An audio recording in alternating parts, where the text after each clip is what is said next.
So hello everyone, स्वागत है एक न्यू वीडियो में। लाइव वीडियो में एनालिसिस करेंगे आज के डेट का। आज डेट है 26/1/2024। तो 25 तारीख को जो ट्रेड दिया गया उसका एनालिसिस करने वाले हम लोग। किस बेस पे ट्रेड दिया गया था और क्या ट्रेड बन रहा था अपना। ठीक, तो देखिए सबसे पहले मार्केट का एनालिसिस कर लेते हैं। मार्केट में क्या चल रहा है। मार्केट ऑल टाइम हाई से काफी ज्यादा करेक्ट हुआ, फिर सपोर्ट बना के थोड़ा सा ऊपर जाने की कोशिश किया।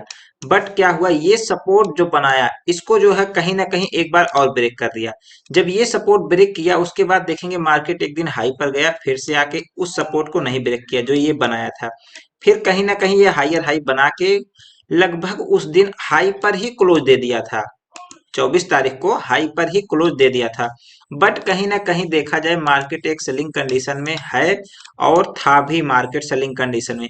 अब देखिए ये ट्रेड क्यों दिया गया था, मैं आपको दिखा देता हूं। जो ट्रेड दिया गया था 25 तारीख को, तो ये अपना पोस्ट था।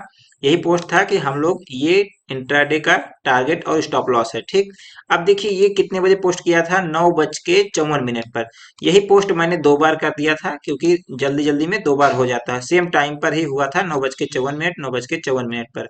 अब देखिए टारगेट कितने बजे आया था, लगभग आ गया था 10:21 पर अपना टारगेट आ गया था। ज्यादा टाइम लगा नहीं था। ठीक, लगभग 20 मिनट इधर और 4-5 मिनट उधर, तो 25 मिनट में अपना टारगेट आ गया था। अब देखिए किस बेस पे ये ट्रेड दिया गया था। सेम लेवल यहाँ पर दिया गया था ट्रेड, और यहाँ तक का टारगेट लगभग था अपना। यहाँ तक का था या फिर यहाँ तक का, जहां तक था आ गया था टारगेट। तो उसको एक बार देख लेते हैं कहाँ तक टारगेट था। तो 315 तक का टारगेट था। ठीक, और 315 कब आया था लगभग, ये कहाँ है, यहाँ पर है। ठीक, ये लगभग इसी कैंडल में अपना टारगेट आ गया था, रेड कैंडल में। तो यहाँ तक अच्छा मोमेंटम आया और नीचे भी मार्केट गया, तो उससे हम लोग को ज्यादा मतलब है नहीं। जो अपना टारगेट रहता है उस पर निकल जाइए या फिर ट्रेल करिए। ठीक, यही अपना नियम है। अब देखिए यहाँ पर क्यों दिया गया है ट्रेड। अगर मार्केट को यहाँ पर आप लोग ध्यान से देखेंगे, ये हाई बनाया लगभग 500 का आसपास का। अब ये 500 अगर ब्रेक कर देता मार्केट, कहीं ऐसे जाके ऐसे ऐसे टाइम बिता के 500 अगर ब्रेक कर देता, तो हम लोग डेफिनेटली बाइंग साइड के लिए ही जाते हैं। बट मार्केट में क्या हो रहा था, ध्यान से आप लोग देखेंगे इस चीज को। मार्केट ओपन हुआ, सेलिंग कैंडल बनाया, फिर से एक बाइंग कैंडल गया ऊपर। बट ये बाइंग कैंडल क्या था, केवल और केवल यहीं तक गया और यहाँ पर देखेंगे रेजिस्टेंस लेने लगा मार्केट। जब ये रेजिस्टेंस लेने लगा और उसके बाद सेलिंग आई, फिर ध्यान से आप लोग ये चीज ऑब्जर्व करेंगे, यहाँ पर देखेंगे ये जो दो कैंडल बनी। ठीक, ये दो कैंडल देखेंगे कहीं ना कहीं सेलिंग कैंडल है।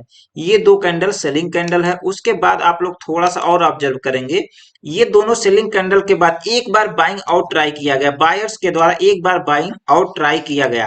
बट कहीं ना कहीं बायर वीक था और वो ऊपर नहीं ले जा पाया।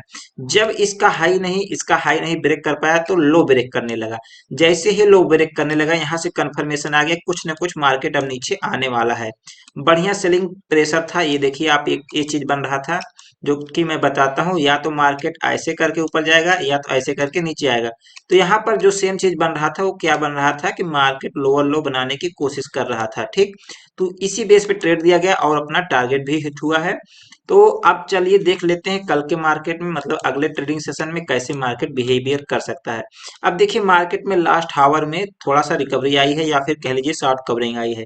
तो इसका अब मेन जो सपोर्ट रेजिस्टेंस निकल के आ रहा है वो 400 है, 400 के बाद 500 है। ठीक, 21,500 बहुत ही ज्यादा मेक एंड ब्रेक लेवल रहेगा अगले ट्रेडिंग सेशन के लिए। अब देखिए 500 क्यों मेक ब्रेक है, देखिए यहाँ पर भी मार्केट लगभग 488 तक एक बार दो बार ट्राई किया ऊपर जाने के लिए, लेकिन फिर से फेल हो गया। जब ये बार बार उसी लेवल पर जाके यहाँ पर देखिए एक बार यहाँ पर रुकने की कोशिश किया, यहाँ से ऊपर नहीं निकल पाया 439, फिर से यहाँ पर गया लगभग 470 तक गया, फिर यहाँ 400 पर गया। तो ये 400 से 500 का एरिया बार बार एक रेजिस्टेंस की तरह काम कर रहा है। बट इसको अगर पार करेगा, सस्टेन करेगा, तो हम लोग के लिए सबसे पहले क्या ट्रेड बनेगा। देखिए अगर मार्केट गैप अप होता है, सबसे पहली कंडीशन, अगर गैप अप हो गया कहीं पर भी, गैप अप होके उसके बाद यहाँ टाइम बिता के फिर से ब्रेकआउट आया, अप साइड का ही ब्रेकआउट आएगा टाइम बिता के, तो हम लोग डेफिनेटली अप साइड का ट्रेड लेंगे। उसमें सोचने विचारने के लिए ज्यादा टाइम नहीं रहेगा हम लोग के पास। लेकिन अगर मार्केट गैप डाउन हो जाएगा, ठीक, गैप डाउन होके फिर से ये लोअर लो बना के लो नीचे ही आता है, तो हम लोग सेलिंग साइड के लिए देखेंगे। बट यहाँ पर तीसरा केस यही बन सकता है कि तीसरा केस एक ही बनेगा कि अगर मार्केट गैप डाउन हो जाए, मार्केट गैप डाउन हो जाए और फिर ये हायर हाई बनाना शुरू कर दे और 400 के आसपास आके ब्रेकआउट करे, तो हम लोग 500 तक के लिए टारगेट ले सकते हैं। ये तीनों केस बन सकता है मार्केट के लिए। ज्यादा बेस्ट केस क्या रहेगा, अगर गैप डाउन हो जाए, ठीक इस एरिया के आसपास कहीं गैप डाउन हो जाए और यहाँ से फिर से हायर हाई बनाने लगे, तो जैसे ही ब्रेकआउट आएगा हम लोग इसके हाई तक के लिए 500 तक का लेवल एक बार देख सकते हैं। अगर मार्केट गैप डाउन होता है तो ये बेस्ट सिचुएशन रहेगा बाइंग के लिए, सेलिंग के लिए हम लोग नहीं देखेंगे गैप डाउन होने के बाद। लेकिन अगर गैप अप हो जाता, बड़ा गैप अप हो गया, यहाँ पर सस्टेन नहीं कर पाया मार्केट, फिर से नीचे आने लगा, तो हम लोग एक बार सेलिंग देख सकते हैं। उस हिसाब से देखेंगे जितना बड़ा गैप अप है उस हिसाब से। बाकी जैसे भी सिचुएशन होगा मैं टेलीग्राम पे पोस्ट करूंगा, जो भी संभव ट्रेड बनेगा।